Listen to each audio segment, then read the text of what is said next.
we see Killer Kowalski in this match with Buddy Rogers doing a lot of ankle manipulation from different positions.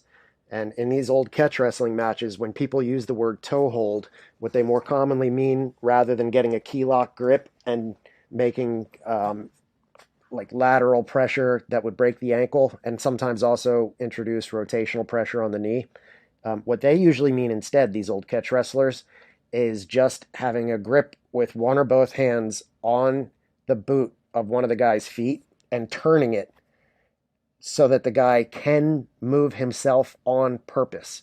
So modern toe holds, you're actually trying to pin his body most of the time so he can't move, so he has to tap out. But in these old catch wrestling and vintage pro wrestling matches, they're using it as a lever to turn the guy's whole body to get him to voluntarily pin himself. And if it's one of these pro wrestling matches, they're of course just trying to crank it around a little bit so the guy, in this case Buddy Rogers, can put on some theater of being in agony, right?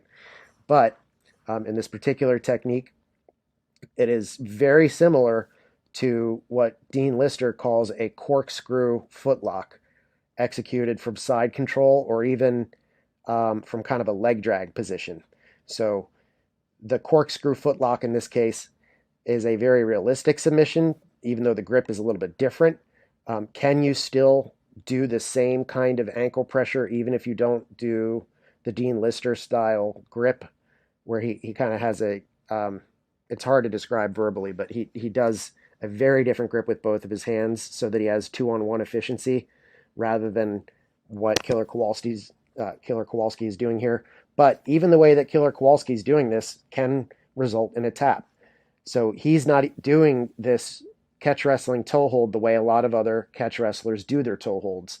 And the difference is he's doing it, at least in one sense, he's doing it a lot more like a modern grappler, where he pins Buddy Rogers' knee on the inside of both of his legs a little bit and his abdomen.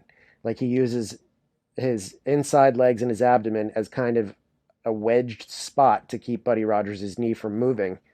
So in a different way, he is actually making this more like a modern submission because he's keeping everything so tight, even if he's using a grip that we're not accustomed to seeing as often. He's limiting Buddy Rogers' mobility. So if this was a modern grappling match, we still might see the guy tapping out from here, just because of how close Killer Kowalski's keeping everything in.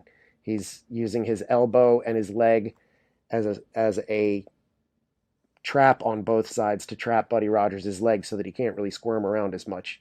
So in modern grappling, you can still get a tap with this. There's a little bit more mobility than I would be comfortable with, but you can absolutely use this in modern grappling to obtain a tap. I do it all the time.